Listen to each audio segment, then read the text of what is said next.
We're ready for Doom Chime. Doom Chime time. Oh, there's that serotonin hit. There's that sound that we hear all the time. Welcome back to more Broken Phone, a game that we've played many times on the channel before. Today, with Alex, Brandon, Chaz, Dan, Emmy, Haley, Lindsay, Mal, Paul, myself, Thomas, and Tom Fox. And we are ready to jump into our stories here on Broken Phone. Rude of you to not introduce Jubkit. Yeah. Jubkit's just here to watch. Just here to watch. All right. Like to what? Steven, your book is up first. Do you need cash? Do you have a car? Then come on down to Jim's Title Loans today. I didn't have a car, but I had a deed to a bicycle. So I decided to go and see if Jim would give me a loan anyway. To my surprise, he did. And I was the new owner of a cool $100,000. What kind of debauchery can we start with this? My mind began to race. I began to imagine how many people I could pay to dramatically feed me grapes.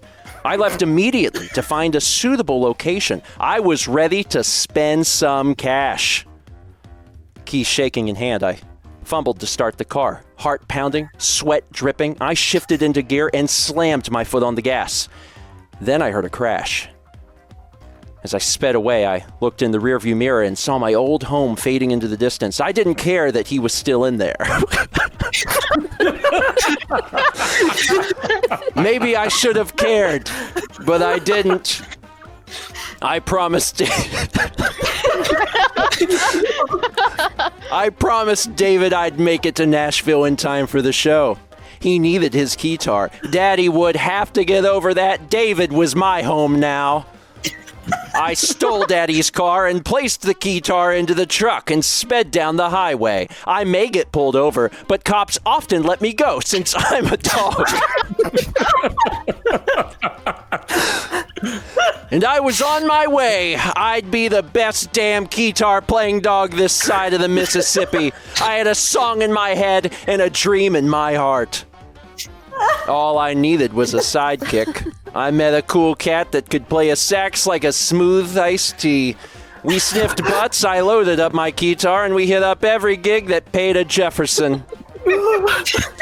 We never got famous, but we actually made enough to max out our 401k every year. Oh yeah, we got married. And of course the vows were played on the sax. The officiant hated it. I later heard rumors he was a brass man. Shame, he seemed such a nice fellow. I suppose we'll retire someday and live out our days in mellow Kenny Genus. That was so good. Man, oh my Christ! I was doing that we play all the time. I was doing all right until And then I'm a dog. I was doing David. I was doing all right until Alex wrote, "I didn't care that he was still in there." That was the first note. That was great. That was great. Good book, Steven. I love this. All right. This is good. Our next book is from Paul. The greatest cat in the world was feeling a little less great than usual today. Thankfully, he knew exactly what would solve the problem. A steamy hot, heaping helping of lasagna. He glanced woefully over at his freezer. Digging past dozens of jars of frozen trout heads, he finds no Stouffer's lasagna. There was only Michelina's frozen lasagna, or worse frozen lasagna. With a heavy sigh, he closed the freezer door. Back to the trout pond, I guess. The trout made the best lasagna, full of soft ricotta cheese, seasoned ground beef, tender noodles. He often dreamt of that lasagna at the trout pond. Some people say that cheese and fish do not mix, but those people were simpletons, uncultured morons who probably hated pineapple on pizza. Trout lasagna was transcendent. The pasta, ricotta cheese, and trouts truly sent me into a state of nirvana. Me. I have heard that some also add a half cup of depression to make it truly rich in flavor and freedom. Looking at the nervous waiter God. made it all the tastier. He knew poor service would mean punishment. Oh my god. But I was pleased. I gave a polite nod. This will do.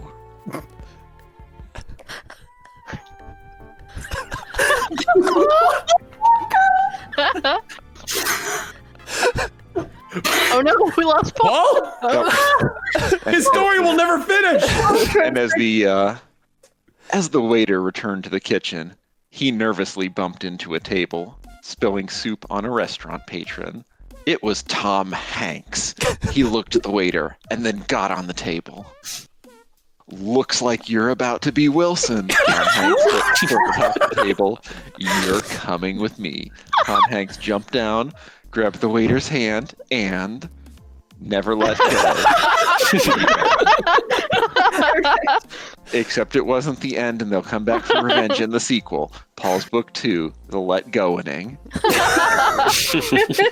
Well, that was the weirdest Garfield fanfiction I've ever read. That is all I had to go on for the last page. It was good. It's good. It was good. Excellent book. Ooh. Wow. All right. Our next book is from Brandon. While wearing oven mitts, putting together a three-dimensional puzzle, a single tear falls down his face. Oh no. If only this puzzle were four-dimensional, I'd be all set. Unfortunately, Puzzle 4D technology hasn't been invented yet. My shame will rest eternally in this foam and cardboard model of Chartres Cathedral. Therefore, I've decided to have my ashes encased inside the miniature basilica after my untimely passing. I can only hope my daughter discovers the secret I've carried all my life. Oh my god. That there never was a World War III. Oh. And we spent those 17 years in the fallout shelter because I forgot I left the keys on the rations shelf behind the Spam. For how forgetful I was. I was still able to tell the children stories from my own youth. They loved the Berenstain Bears and Amelia Bedelia. It's a shame they didn't love Spam. They'd peel their eyes away from their holo pads and sit enthralled by the tales of the Backstreet Boys and Shrek. Were they all real? Yes, we had it all. There were heady days. We mumbled, rocking on our dig chairs and knitting. We were all the men. Then, dog. It truly was what's up. They pondered at the beauty and wept. The early 2000s was the most magnificent age, and we longed desperately to go back, to sit on the inflatable purple couch instead of these blasted digi chairs. Times were simpler when you could turn on the enormous TV to watch a commercial where a can of soup chased children home. Frank's 2000 TV put the town on the map. That was 10 years ago.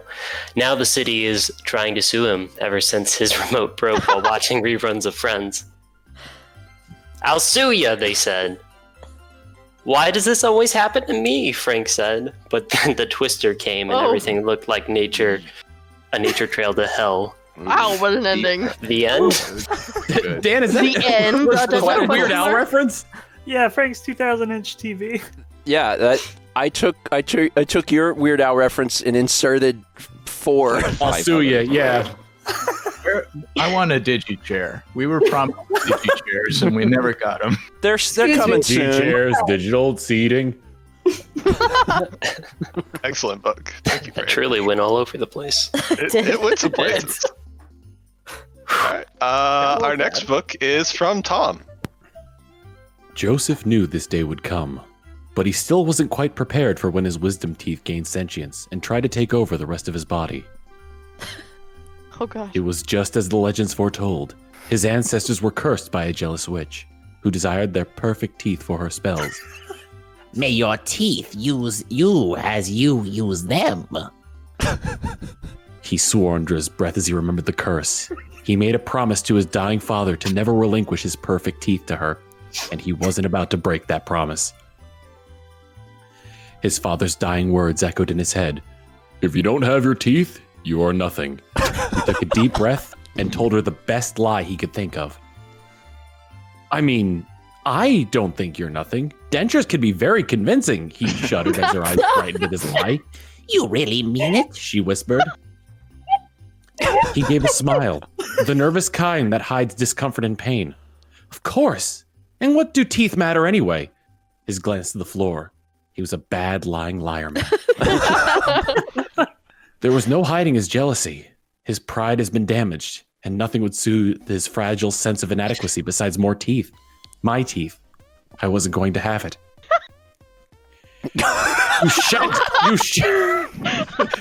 You shan't have them, you envious cur! My blade sparkled in the starlight. He hissed and swung his cape, rage building. I held fast. Bowlers, incisors, canines, come to me!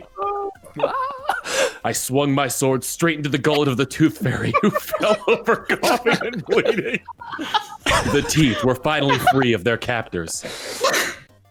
We're free! The tiny teeth cheered. How can we thank you? There's no time to waste. Get back to your home mouths. I have unfinished business. Oh my god.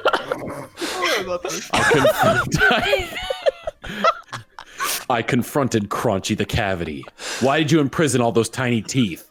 No, you fucking fool. That wasn't about the teeth, I raised my blaster.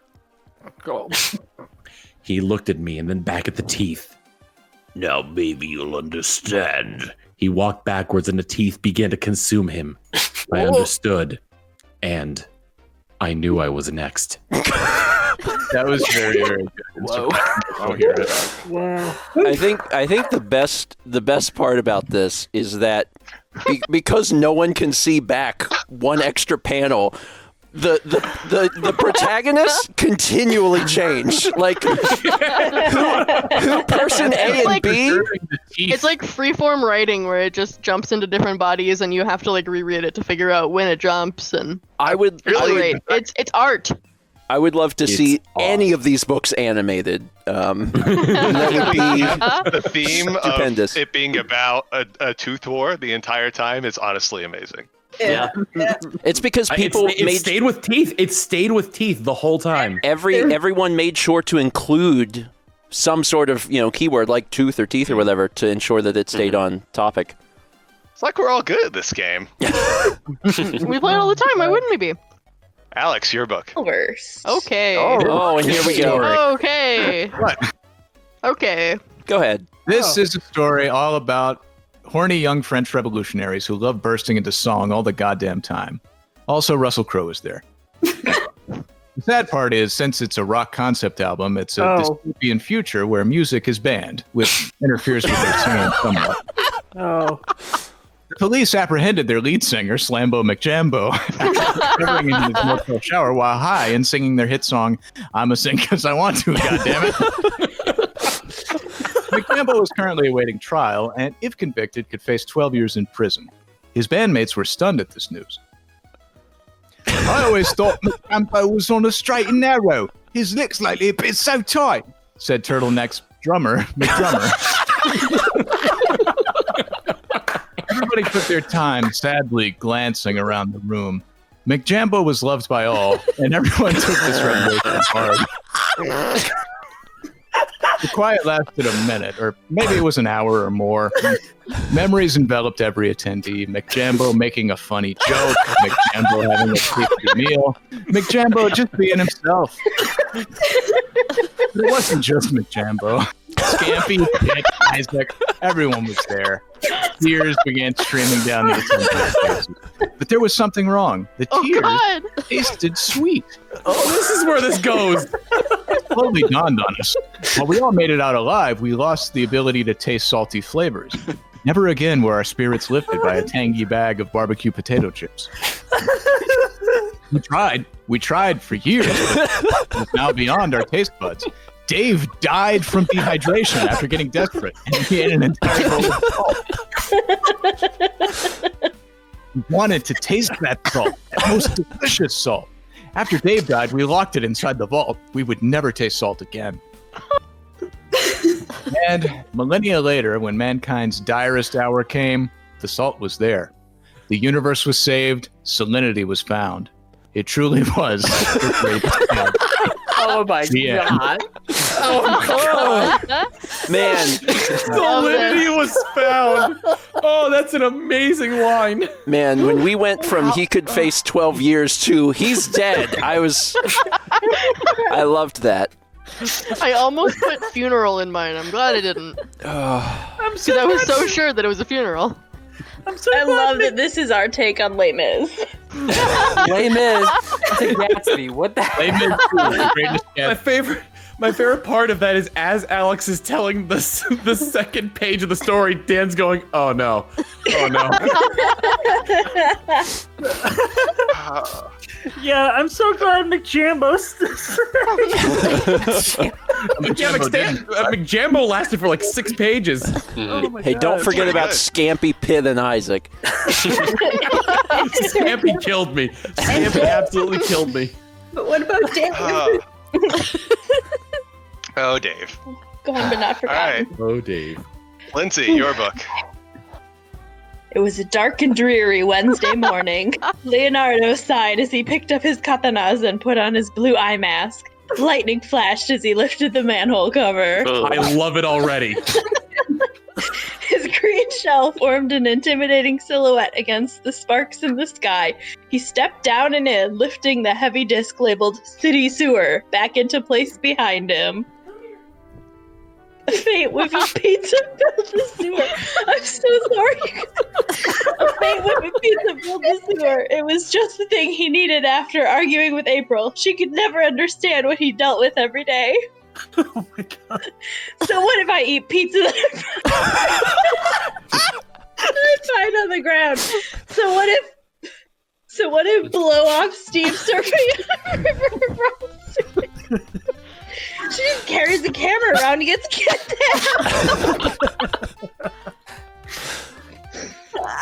Why did we even create the job position anyway? It hardly seems like the kind of thing we should be paying her for.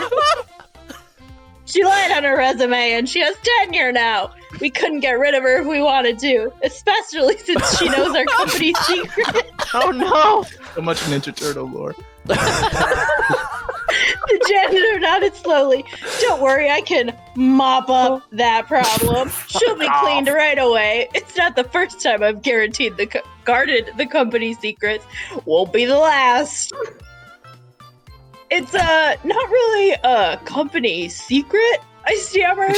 I just dropped my coffee. The janitor continued nodding sagely. Is he okay? Was this what janitorial work did to people? I curiously watched the man mop up my spilled coffee and asked, "So you want me to leave?" He replied, "Go if you like. I'll be here until the heat death of the universe, Travis." Yeah, fuck you, Travis. An incredible tinge of rage and embarrassment welled up in Travis. 5 minutes later, he returned, stared the man in the eye, and poured a new frappuccino onto the ground. Sad face. How dare you! You better make me another or I'll be speaking with the... Travis raised a finger. Don't even think about it. Kapow! Travis's finger was shot clean off. His floor bloody disbelief. He looked up to see the shooter. It was his manager, the finger hater. He hated fingers. You're so violent in these. Good. You were like, no, these things, but violence, yes. Steven. What? Oh man! So Why are they so Leonardo, violent? Leonardo, aka Travis, is running a company out of the sewer where they have a janitor in their secret hideout, Mm-hmm. who is a mafioso. And Leonardo really has no respect for him whatsoever. However, Yeah. it seems like I guess Splinter shot his finger off. There you go. Splinter's middle management. That sounds about right. Haley, your book. I just decided to go with the classics. There once was a man from Nantucket. Oh dear. Oh, okay. Immediate.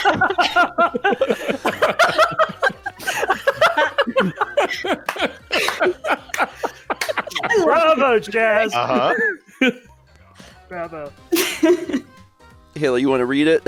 Oh, sorry. Okay. Oh my God. Sorry, I'm dying still. So there once was a man from Nantucket, but he hated that place, so he decided to leave. He had to take the ferry because it's an island. Not many people know that. He didn't like to talk about home. There wasn't much left for him there. The dock wasn't crowded, the usual crowd waiting, but the weather was gloomier, if that was even possible. Intoxicated on boats and shrooms, rammed the yacht into the dock, sending debris the penguins everywhere. He saw the meaning of the universe and smiled like a dumbass. Long way to go from Nantucket on a ferry. One of the penguins turned to another penguin and said, "That boat smells like something, but I can't quite place it." The other penguin replied, "Dude, who cares? We're penguins." The first penguin bristled and replied angrily, "Maybe you're comfortable with the way things are around here, but I am not. I refuse to be another cog in this Arctic machine, okay?" The penguin had reason to be angry. Ever since Santa had placed Prancer in charge, the whole neighborhood had steadily declined. He regretted having ever moved to the North Pole in the first place. "The fish aren't even tasty here," he mumbled. "They're garbage fish." His penguin friend that was the result of a hallucination squawked at him. "All you do is complain about the fish. Why don't you do something with your life and get your degree?" He considered shoving the bad fish down the penguin's gullet, as he was doing something with his life. And he was doing something with his life. After all, didn't he have that magic sword he worked so hard to forge? "Must eat the fish!" he bellowed as he fell to his knees in defeat. He leaned on his magic sword for balance, and it glowed to remind him of his objective. Bellowing with might on his feet, he sliced upward and downward. The fish descended, ignited, and landed in his hands. He ate and ate before passing out from exhaustion. Finn? Finn. Big question mark. Oh my Man. God. And it's good because of fish. So I gotta point something out here because Paul had no mention of penguins whatsoever, but I managed to pick penguins back up. Wow. Oh my God. That was good. Love that. We also picked up hallucinogenics again. So. Yeah. We do that often. We do that a lot. Yeah. Pick up a lot of hallucinogenics. Work. That's a good book. We got a long way from Nantucket. Good. That's what On I a hope. ferry. On a ferry. Emmy, your book. Incredibly classic. Call me Ishmael. Some years ago, never mind how long precisely, having little or no money in my purse and nothing particular to interest me on shore, I decided to peace out. Classic. Searching for treasure in mermaid puss, I got in my LLB and kayak and set sail on the Connecticut River to make my way towards Long Island Sound. Unfortunately, I was terrible at navigation.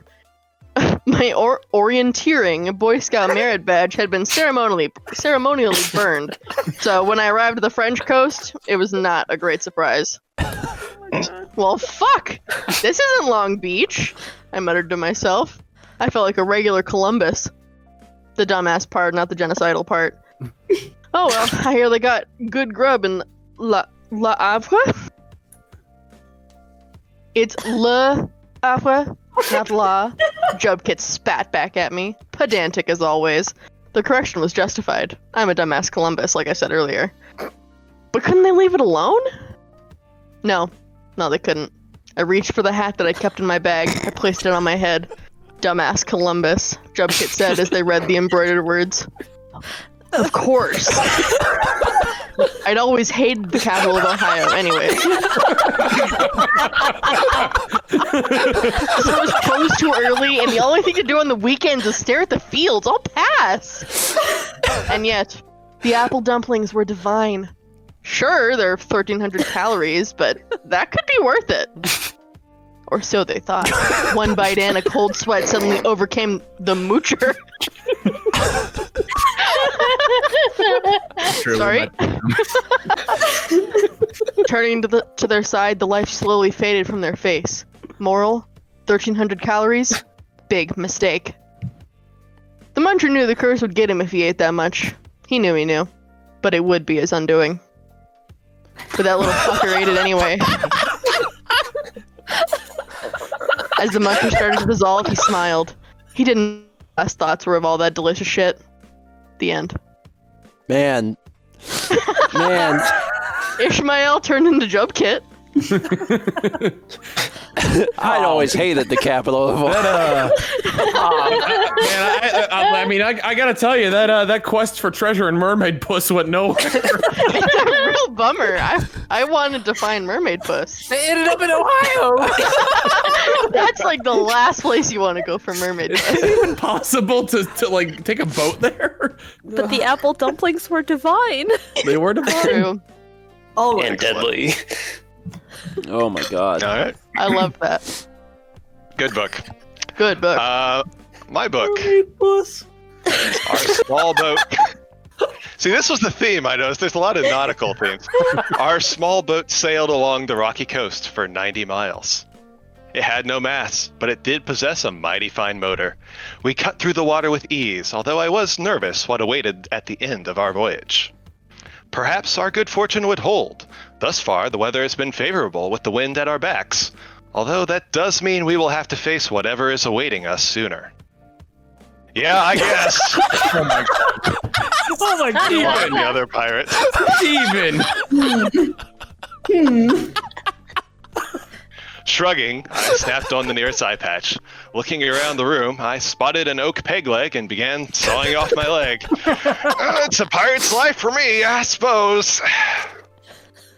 After about a dozen back and forth motions of the saw over my femur, I realized my mistake, but I took it in stride.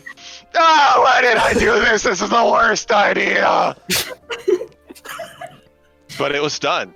My leg was cut. I had to address the bleeding.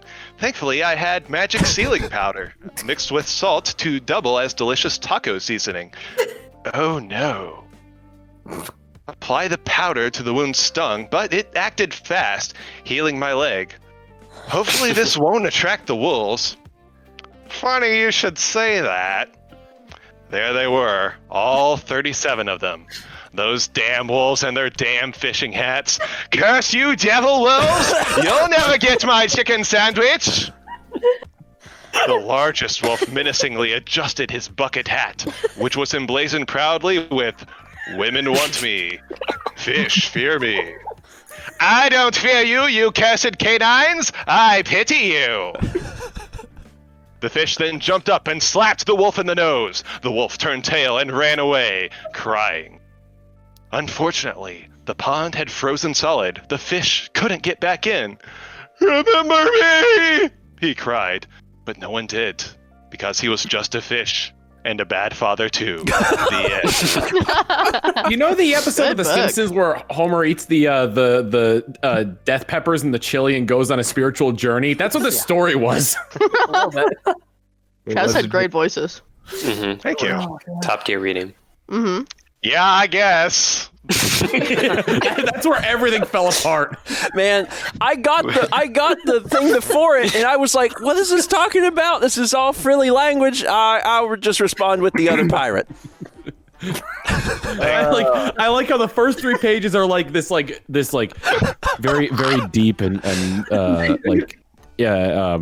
like introspective of what of the challenges that come forward, and some other pirates listening in goes, "Yeah, I guess, okay."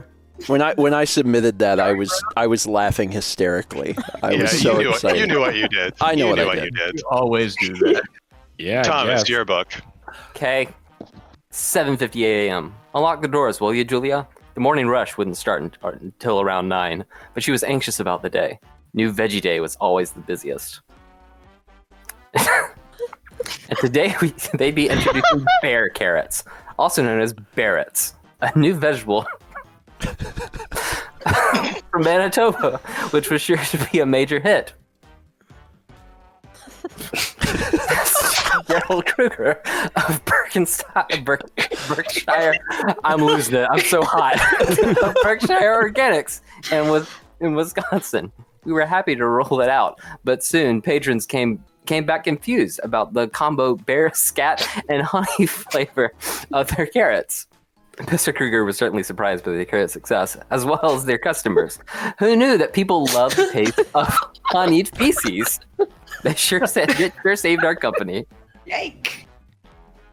We need to import the finest defecators and exotic honeys in the land to fertilize our fields. More carrots, I say, more! Mr. Kruger had certainly gone mad with power.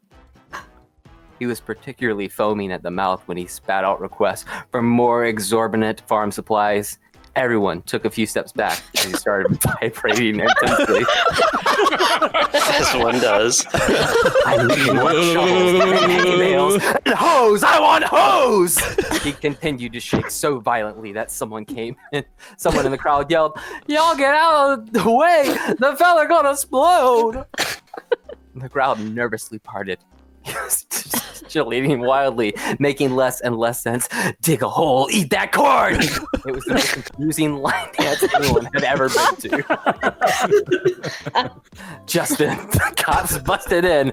"All right, who here is attempting to dig a hole?" The dance floor scattered, leaving just the man in the center. "It's not me," he shrieked at the disco ball, slowly agonizing, screeching to a halt. "It's this army of invisible moles." "Yeah, buddy, tell it to the courts," they began before being overtaken by the invisible moles. I could do nothing to help them. The moles could not be stopped. I ran across the Saturday Night Fever light up dance floor and escaped into my mole-proof bunker. How can you believe I forgot I had that the whole time? I never went back to them. They belong to the underground now. God rest their beautiful souls. The end. The end. I like to think that with most of these stories, it starts off fine, then one character goes crazy, then the reader is dragged into their insanity world. It's along a thread, and then suddenly, left. We started with bear carrots. I don't know that we started off sane. What's so wild is I really thought there's a story that includes honey and a bear, and I was like, oh, this is that, and this wasn't that.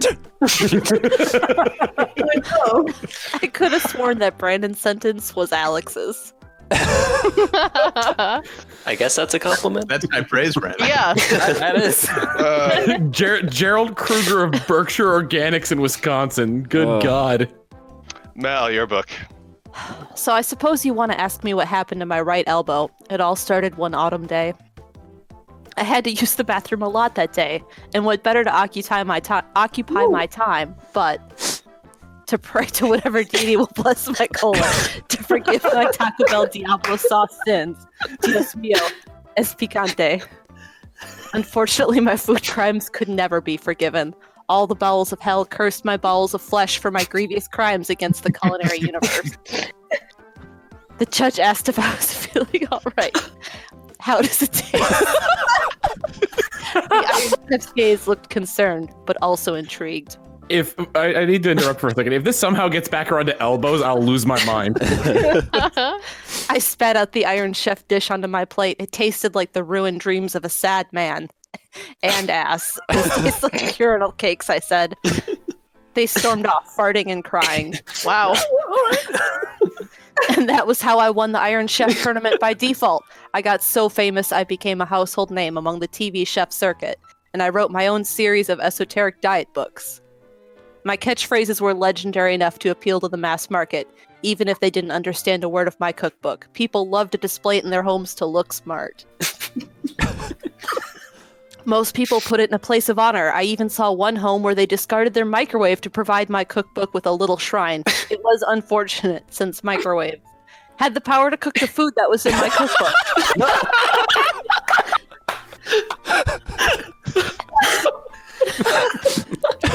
They were extremely useful. You just press a few buttons and your food cooks, but people chose my book over them. Threw me so much. I should have been furious about that culinary backstabbing, but like they say, revenge is a dish best served cold. It took years, but I waited until the right moment, and then I forgave them. It took some therapy and some anger management, but I'm much happier with this version of myself. I hope everyone can find the peace I found. So anyways, that's how I hurt my right elbow. Something I'm realizing from this, like 11 books in, is that it's hysterical to read people's thoughts.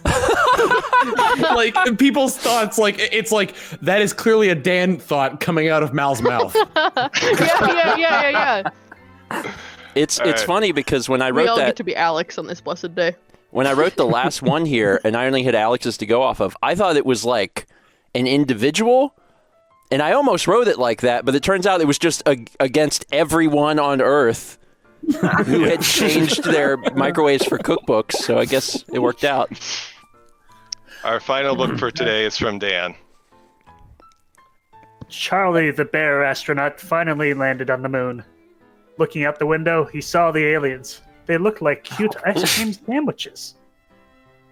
As Charlie placed the orb upon his head, he took one last sigh. This is it. This is what I've been saving all the honey for. He opened the door and took one giant leap outside. The orb remained affixed to his scalp, and he skipped down the alley into town. The sticky honey covering his body made everything he touched stuck to him. The bazaar was ahead. My God! All the townspeople shouted. Your forehead orb! It's buzzing! But that was merely the bees following in his sticky wake. The bazaar was ahead.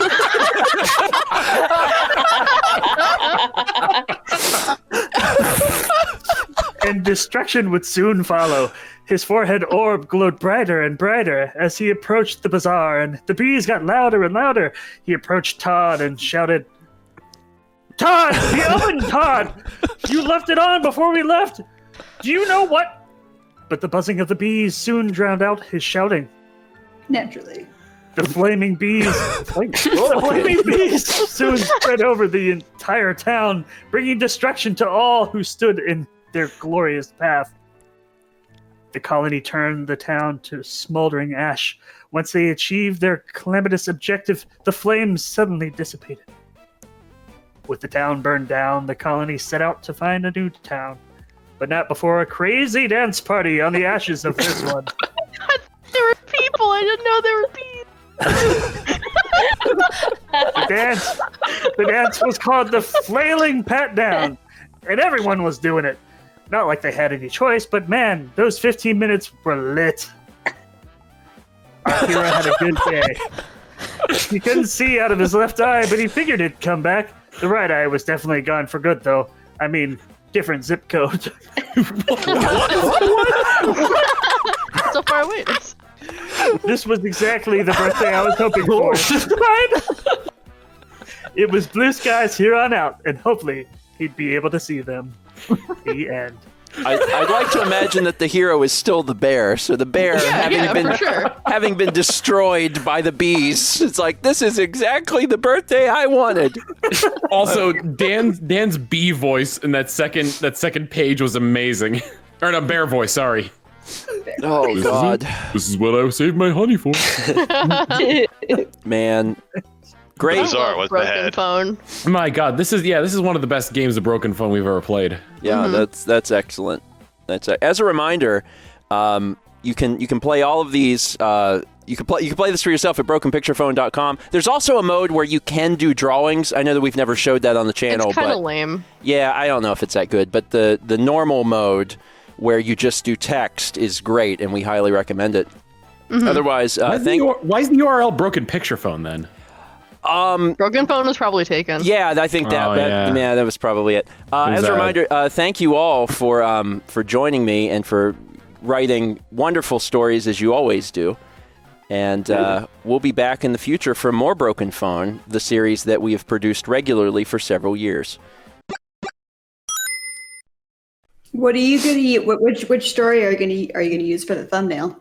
Oh God! Yeah. Well.